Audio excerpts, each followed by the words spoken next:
خوش آمدید۔ آج ہم ایک ایسی عظیم روحانی شخصیت کے سفر کو جاننے کی کوشش کریں گے جن کی تعلیمات نے صدیوں سے لاکھوں لوگوں کے دلوں کو روشن کیا ہے۔ جی ہاں، ہم بات کر رہے ہیں حضرت شیخ عبد القادر جیلانی کی، جن کی حکمت آج بھی ہمارے لیے ایک مشعل راہ ہے۔ تو سب سے پہلے یہ سمجھتے ہیں کہ اسلامی تاریخ میں حضرت شیخ عبد القادر جیلانی کا مقام اتنا بلند اور محترم کیوں ہے؟ وہ صرف ایک عالم یا بزرگ ہی نہیں، بلکہ روحانیت کے ایک ایسے روشن مینار ہیں جن کی روشنی آج تک دنیا بھر میں پھیلی ہوئی ہے۔ تو آخر کون تھے یہ عظیم روحانی پیشوا؟ آئیے جانتے ہیں۔ لوگ انہیں محبت سے غوث اعظم پکارتے ہیں، یعنی سب سے بڑا مددگار۔ وہ سلسلہ قادریہ کے بانی تھے، جو تصوف کا ایک بہت بڑا روحانی مکتب فکر ہے، اور ان کا علم صرف کتابوں تک محدود نہیں تھا، بلکہ ان کی پوری زندگی انسانیت کی بے لوث خدمت سے بھری پڑی تھی۔ دیکھیں، کسی بھی بڑی شخصیت کی جڑیں اس کی ابتدائی زندگی اور تربیت میں ہوتی ہیں۔ تو چلیں دیکھتے ہیں کہ ان کی پرورش نے ان کے روحانی سفر کی بنیاد کیسے رکھی۔ جب ہم ان کی زندگی پر نظر ڈالتے ہیں تو پتہ چلتا ہے کہ ان کا تعلق ایک ایسے گھرانے سے تھا جہاں علم اور تقوی کا چراغ روشن تھا۔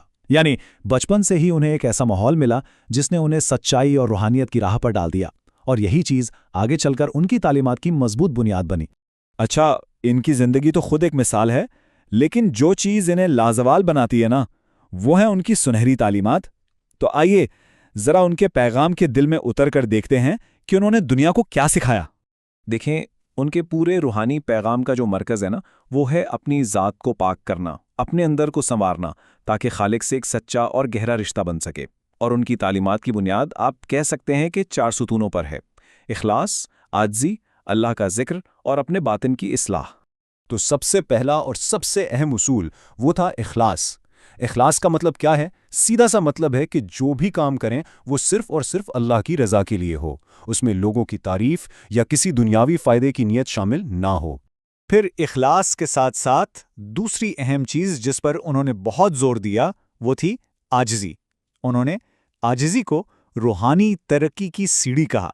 ان کے نزدیک اصل طاقت یہ نہیں کہ ہم خود کو کتنا بڑا سمجھتے ہیں، بلکہ یہ ہے کہ ہم اپنی خامیوں کو پہچانیں اور خالق کی عظمت کے سامنے جھک جائیں۔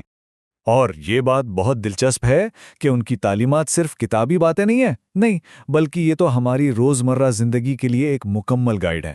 صبر ہو، ایمان کی پختگی ہو یا اللہ سے لگاؤ، یہ ایسی قدریں ہیں جنہیں ہر کوئی اپنی زندگی میں اپنا سکتا ہے۔ اور یہاں ایک بہت اہم سوال پیدا ہوتا ہے کہ آج کی اس بھاگتی دوڑتی زندگی میں، جہاں ہر طرف ٹینشن ہے، بے چینی ہے، کیا یہ صدیوں پرانی تعلیمات آج بھی ہمارے لیے کارآمد ہو سکتی ہیں؟ اچھا، اتنی گہری اور وسیع حکمت تک رسائی حاصل کرنا، وہ بھی ایک مستند ذریعے سے، یہ ہمیشہ سے تھوڑا مشکل رہا ہے۔ لیکن آج کے ڈیجیٹل دور میں ٹیکنالوجی نے یہ مشکل آسان کر دی ہے۔ جی ہاں، اب یہ سارا علم ایک موبائل ایپ غوث پاک کے حالات کی شکل میں ہماری انگلیوں پر موجود ہے، جو ان کی زندگی اور تعلیمات کو ایک جگہ جمع کرتی ہے۔ اور یہ ایپ اس بات کی ایک بہترین مثال ہے کہ ٹیکنالوجی کیسے روحانی علم کے سفر میں ہماری مدد کر سکتی ہے۔ سوچیں، کوئی خاص واقعہ ڈھونڈنا ہے، سرچ کر لیں، پڑھتے پڑھتے چھوڑنا پڑا، کوئی بات نہیں، ایپ یاد رکھے گی، اور پڑھنے کو آرام دہ بنانے کے لیے زوم ان، زوم آؤٹ، سب کچھ موجود ہے۔ تو دراصل یہ ٹیکنالوجی کیا کر رہی ہے؟ یہ صدیوں پرانے علم اور آج کے انسان کے بیچ ایک پل کا کام کر رہی ہے۔ وہ حکمت جو کبھی صرف کتابوں میں ملتی تھی، آج اردو اور ہندی میں ہر کسی کے موبائل میں موجود ہے۔